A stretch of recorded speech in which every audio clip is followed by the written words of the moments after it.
Finally, SteelSeries has released the Apex Pro Mini, the 60% Apex Pro. And that's what we're talking about today. We're going to talk about the wireless one and the wired version. Now, as far as your accessories in the box of both of these boards, they're going to be pretty much the exact same. Your detachable USB-C cable, braided, very heavy duty, and the ends of it are actually metal right here before you get to the connector. Again, just feels very premium, but whatever, it's just a cable. You get your keycap puller. On the wireless one, you get your dongle, then your extender here. Your dongle is USB-C. Now, when we push that stuff aside and we actually look at these boards, just looking at them squared up like this, you're not going to be able to tell a difference between the wired and the wireless one. How are you going to tell that? Is when you get them here and you look on the back. Of course, on the wireless one over here, you have Bluetooth and wireless, and right in the middle is where you'll be running wired into USB-C. Both of them have that detachable USB-C on the left side, a little bit of branding in the middle. Also, whenever you flip them underneath, you're going to see a few differences. Over here on the wired one, bam, you can pull it open and you're going to have that keycap puller storage right there. Kind of overboard, but cool, I guess, at least, you know what I mean? Maybe you use it to stash some, well, anyways, you know, and then over here on the wireless one, you do not have that because, of course, you have that battery down in there. Now, you have rubber feet on both of them here and 2 levels of pop-out feet. You see you got the small one, bam, and then you can pull out the second one there. So, again, just looking at them like that, the wireless to the wired, they look pretty much the exact same besides the bottom and then the back. Now, luckily this time they included double shot PBT keycaps, not those chintzy ABS keycaps. Really nice. Again, very solid keycaps here. The RGB radiates through them really nice. Again, very nice keycaps they included. Now, as far as the core build of the boards, I mean, they feel solid. There's no flex. They feel like a premium product in the hand. On the box, they state aluminum, like the aircraft aluminum, like the other one, but that's just the plate that the switches are in, which every keyboard has. The outside around it here is all plastic. Now, it's thicker, solid plastic. It doesn't feel chintzy by any means, but I would have really liked the whole outside to be aluminum, kind of like we saw on the Apex Pro. Them putting aircraft grade aluminum on the boxes for the plate feels like marketing mumbo jumbo. Now, taking a second to shine some light just on the wireless one right here, you get 30 hours of battery life. And again, you can use it wireless via the dongle. You can use it wired by the USB-C, or you can use it by Bluetooth right here. And you get up to 30 hours of battery life on this board. And the cool thing, again, me playing some Halo, I didn't notice a single lick of lag. And I got a lot of multiple devices in my room, whether it be on Bluetooth or wireless, whatever. Didn't experience any lag whatsoever. It was pinpoint, and you still noticed the very fast switches right there. It is really cool not to notice any of that. Now, again, talking about the multi-function, how you can set it up here with Bluetooth, everything, that's where you got to justify it. It's cool being such a compact board. You can just throw it in your book bag. You're off on the road. You know what I mean? Bam, you can sync it up to any, say your iPad, your iMac, your MacBook, something like that. Bam, and you have that, and then you can go wired as well. So it's really cool to have those multi-functions. That's kind of, again, talking about the wireless one, is where you can justify, okay, I'm going to utilize all of that, and then I need a compact board to travel with. Then it's going to do it. But really cool that you don't notice any hiccups, lags, delays, or anything also in the wireless mode. Really cool. And of course, they're both using the Omni Point 2.0 switches here, which are a little bit faster than previous one. Now you can get your actuation down to 0.2 millimeters. And holy smokes, no joke, these are fast. You feel it. You really feel it. Now, talking about that really fast actuation, yes, you can adjust these switches. Number one, right on the board, you can hold down to the little SteelSeries key here, which is pretty much like your function key. And then you have I and O right here where you can bring it down. And you see that the number keys adjusting up there. Bam, you can adjust them right there. And the cool thing on this that I haven't called out yet, you see you have all your shortcuts right on the board. Might be able to see it over here without the RGB on a little bit better. You have all your shortcuts right there, so you know which key does what. Again, as far as your actuation, your volume controls, your profile, your arrow keys over here. Really nice to have everything printed on that. And you can dive into the SteelSeries engine, the software right there, and tweak everything. It's really cool. I love the actuation. Now, whenever you adjust it, it shows the numbers. On the Apex Pro, at least when I used to use it, it didn't show you the numbers, so you never really knew where you were at as far as that actuation. Kind of had to do the math right there. So that's really cool right there. You can get in there and adjust your RGB, any of your macros, any of your keys, anything like that. One other thing that you're noticing right here is that you can adjust these switches to have multi-presses. So if you go to your keyboard and you press down just slightly, it'll be one press. And if you press down harder, it'll be a different function. So what they kind of advertise it as sometimes is like you can have kind of like a walk and then bam, press it harder and it's going to be running. Something like that. So again, you got multi-presses within each key. Now, is that something that's going to be beneficial? I honestly do not think so. There's other boards that have done this before. I believe Razer did it, and then Wooting, I believe, is the other one that did it. You know, it's just something that I think is going to take so much stinking muscle memory and finger memory to slightly press. I think most of us are going to smash that key down instantly and just get that full activation. I don't know. Let me know down in the comments. Do you use it on the board? Me personally, again, if I'm in a heated moment, I'm smashing that key instantly down. But I want to touch on, again, the adjustable Omni point switches again. A lot of us can think gimmicky, you know, well, it's not going to notice a difference. And I've covered this many times before with the SteelSeries Apex Pro, the TKL one, right? And let me tell you what, after me not using it for so long, as I stated before, me playing Halo and stuff, I noticed it big time. I really did.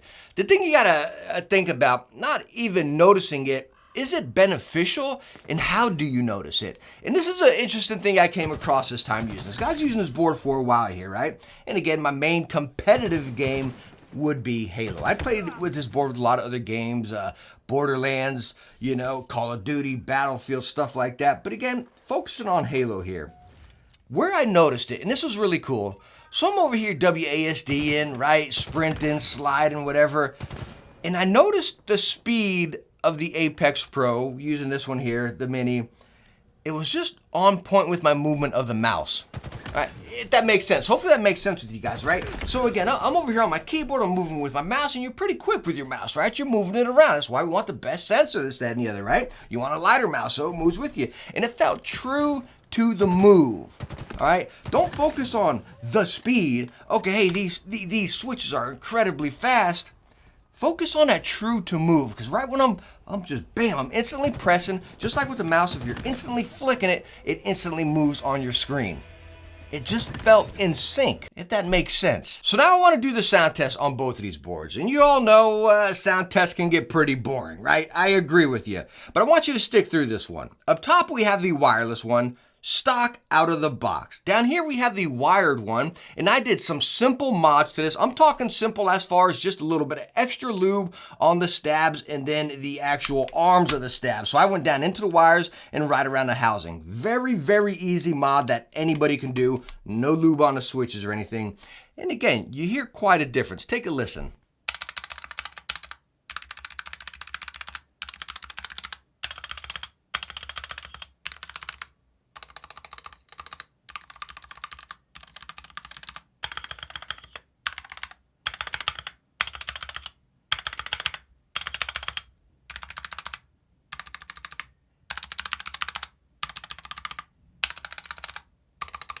So just listening to those stabs right there with that minor mod, again, just a dab of lube, a dab of grease right there, super easy, anybody can do it. You hear clear as day a difference. Out of the box, they both sound exactly like you heard with the wireless one there. The stabs are just a little bit rattly, a little bit clanky, not horrible by any means, but I would have preferred better. So again, do that simple mod if you get this board. Now, as far as the core sound of just the basic switches, they sound the exact same.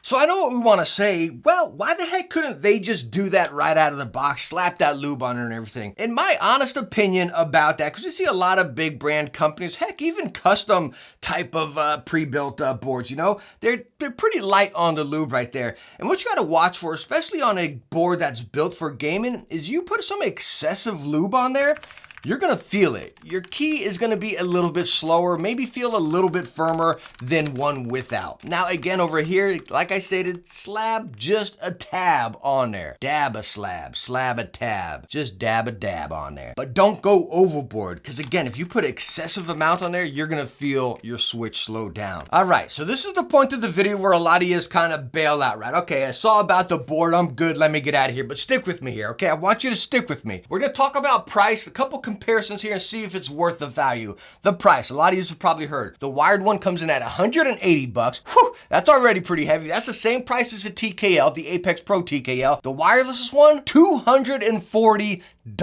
Holy smokes, that is expensive for a 60% keyboard. Is it worth it? Well, the first thing I want to do is I want to compare it to two boards. We can sit here and compare it to multiple keyboards all day long, but there's two I want to compare it to. Number one being the Razer, the Black Widow V3 Mini, the Hyperspeed one, right? You got wireless, you got Bluetooth, you got the yellow switches, the Razer yellow switches. They're fast, they're not as fast as these. You have 65% layout. It came with PBT keycaps and everything. These ones are some of the phantom ones I put on here. So again, you got a lot of the same features as the Apex Pro Mini, except the Omni point switches, okay? That's the number one thing that can sell this keyboard for somebody if you need those incredibly fast switches and you want to experience those, right? But again, when this board came out, it was 180 bucks and it caught some slack. High and low, it was, oh, it's expensive, it's too expensive, it's this, that, the other. Myself as well, I said, man, Razer should have released this in a wired version as well. I love this board. I absolutely love this board, and I still recommend it. I believe you can get it for like $120 these days. Really good board here. But I think Razer should have released it also in a wired version, say for 150, 125, something like that, you know? So I got a high five SteelSeries for releasing the Apex Pro Mini this way, giving you the wireless version, which is incredibly expensive. But you also have the option to get the wired one, which is still expensive, but again, you're not breaking the bank like the wireless one. So good job with that there. But again, it's kind of, when you compare them up here, like, well, should I buy something like this, 65%, or should I go with that? It's really just the Omni point switches that can justify it. Now, the next keyboard I want to talk about, which I'm sure you all can expect and want to hear about, is the Apex Pro, the TKL. The original here, right? Now, as you can see, I do have the SteelSeries Prism keycaps on here, some black, some white. Those don't come with this board. It comes with basic ABS. But take a look at the Apex Pro, okay? Here, let me go and pull out an Apex Mini just so we can see them side by side. Well, we know it's 60%. This is TKL. Me personally, I am a TKL fan. As much as I love using 60% keyboards because they clear up so much space, I always gravitate back to a TKL. But focusing on the Apex Pro TKL, well, you can just look at it and see how much more it's offering. This screen up here, that shows your actuation as you're adjusting it, which you adjust right through this knob and all your settings here. You can adjust your RGB, your volume, your media controls, your profiles, everything through this cool little screen. As gimmicky as it may think it is, it's really cool. Packed in this package. The board, you have that aluminum grate up there. Now your cable's attached, but you also have a pass-through. Flipping it over, it is plastic. But again, just looking at what this board is offering, now stock, it is using ABS keycaps. That's a bit of a stinker. Slaps when he's on, you'll probably be around a $200 price range right there. But again, this compared to this, at the same price, it's just hard to justify here. And hear me out. When I say that, I'm not just talking about size to size. Hey, you got a TKL over here, you got 60%. I'm talking about the features and functions, just the cool thing that made this an Apex Pro other than the Omni switches. That screen and the functions up there were awesome. I wish they would have included that somewhere here, made this design a little bit different, you know, and included not even the screen, maybe just the knob or something. That would have been really awesome to separate this from the competition other than just the Omni point switches. And that's what puts it hard for me here, saying it's like, well, why buy this over this? The only reason it could be is if you're a 60% lover. I don't know. That's not a ton of space, you know what I mean? I love the wireless one, and that's where I want to say, yeah, just get the wireless one. But holy smokes, that price tag is incredibly ridiculous, and I can't recommend it at that price point. I can tell you, look at the features and functions. If you're going to utilize them, then you can justify it. But right out the gate right here, would I tell you to buy the Apex Pro Mini over the Apex Pro TKL? No, I wouldn't. I would say go TKL, but again, that's just me. I don't know. I'm lost here. It's been 2 years since it came out. That Apex Pro 60% keyboards are really hyped up and really popular. About a year ago, I feel like it's dying down. I feel like people are jumping on a 65%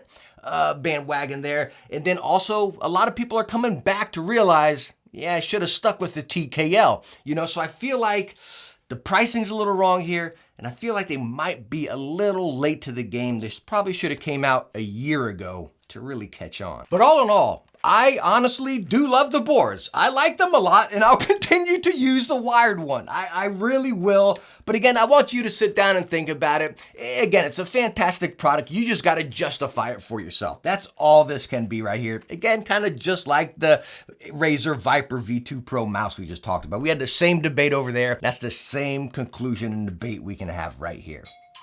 Hold on. I got a call. Yeah.